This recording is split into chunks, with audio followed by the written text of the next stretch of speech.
द्वापर युग यानी कि महाभारत काल। महाभारत काल में एक से बढ़कर एक योद्धाओं ने जन्म लिया था।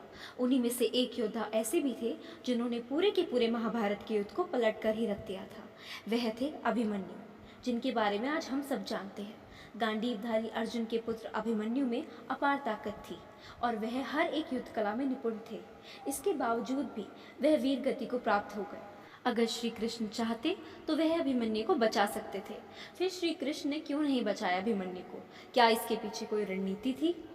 महाभारत में अभिमन्यु की मृत्यु क्यों हुई, किस प्रकार हुई और क्या उसका होना ज़रूरी था? ऐसे ही कुछ प्रश्न आपकी तरह भी हमारे मन में भी कौंध रहे थे और इन्हीं के उत्तर जानने के लिए हमने काफ़ी सारी किताबों को खंगाला, काफ़ी सारे लेख भी पढ़े। सब में अलग अलग कहानियाँ प्राप्त हुई, पर जो हमें सबसे तार्किक कहानी लगी वो हमने इस वीडियो में आपके लिए पेश की है। हो सकता है आप में से कई लोग हमसे सहमत ना हो। अभिमन्यु से जुड़ी हुई बहुत सारी रोचक कहानियां हैं। उन्हीं में से एक कहानी के अनुसार अभिमन्यु ने चक्रव्यूह भेदने की कला तभी सीख ली थी जब वह अपनी मां सुभद्रा के गर्भ में थे। यह तो आप सब जानते ही होंगे कि अर्जुन के अलावा किसी और को चक्रव्यूह भेदने की कला नहीं आती थी, और जब वह इस कला के बारे में अपनी पत्नी सुभद्रा को बता रहे थे तब अभिमन्यु उनके गर्भ में ही थे और उन्होंने उसी वक्त यह कला सीख ली थी। कहा जाता है कि इस पूरे लीला के पीछे श्री कृष्ण का ही हाथ था। दरअसल युद्ध के दौरान द्रोण रचित चक्रव्यूह को भेदने के लिए अभिमन्यु उसमें अकेले ही घुस गए थे और उन्होंने सफलतापूर्वक 6 द्वारों को भेद भी दिया था और कई योद्धाओं को परास्त भी किया था, जिनमें से दुर्योधन के पुत्र लक्ष्मण भी एक थे। किंतु उनको 7वें द्वार को भेदने की कला के बारे में नहीं पता था। ऐसा माना जाता है कि जब अर्जुन सुभद्रा को इस कला के बारे में बता रहे थे तो जब वे 7वें द्वार तक पहुंचे तब सुभद्रा सो गई थी। इस वजह से अभिमन्यु को 7वें द्वार को कैसे भेदना है इस कला के बारे में नहीं पता था। इसके बाद अभिमन्यु को मारने के लिए कौरवों ने युद्ध के सभी नियमों को तोड़ दिया था। दुर्योधन, जयद्रथ समेत 7 महारथियों ने मिलकर अकेले अभिमन्यु को घेर लिया था। सबने मिलकर निहत्थे अभिमन्यु पर वार किया। अभिमन्यु के रथ के टूटने के बावजूद भी अभिमन्यु उसके पहिए से अकेले उन सब से लड़ते रहे, परंतु कब तक वो एक ही पहिए से सब लोगों से लड़ते, और आखिरकार वह वीर गति को प्राप्त हो गए।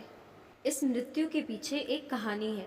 कहा जाता है कि महाभारत के दौरान सभी देवताओं ने अपने पुत्रों को किसी न किसी अवतार में धरती पर भेजा था। ऐसे में चंद्रदेव के पुत्र ने अभिमन्यु के रूप में अवतार लिया था। ऐसा माना जाता है कि चंद्रदेव अपने पुत्र से ज्यादा समय का वियोग नहीं चाहते थे, इसलिए अभिमन्यु की उम्र केवल 16 साल ही निर्धारित करी गई थी। पर फिर वही सवाल उठता है कि श्री कृष्ण ने अभिमन्यु की मृत्यु को क्यों नहीं रोका? अगर वह चाहते तो अभिमन्यु को बचा सकते थे, फिर उन्होंने क्यों नहीं बचाया? दरअसल इसका कारण यह है कि अर्जुन युद्ध करने में बार बार सकुचा रहे थे।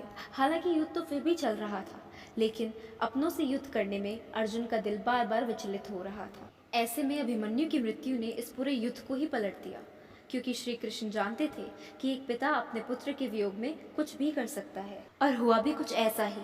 अभिमन्यु की मृत्यु के बाद अर्जुन सब कुछ भूल गए थे। सारे रिश्ते नातों को भुलाकर उन्होंने युद्ध में अपना 100% देना शुरू कर दिया था। कहा जाता है कि यह श्री कृष्ण की युद्ध नीति थी। उनका जन्म हुआ ही धर्म को बचाने के लिए था, तो फिर वह कैसे महाभारत में धर्म को अधर्म के खिलाफ हारने देते?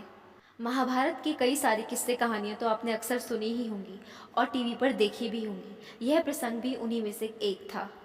आशा करते हैं कि आपको हमारी ये वीडियो पसंद आई होगी। अगर आप भी महाभारत से जुड़े कई किस्से कहानियां और रहस्यमय बातें जानते हैं तो कमेंट में हमें ज़रूर बताएं। धन्यवाद।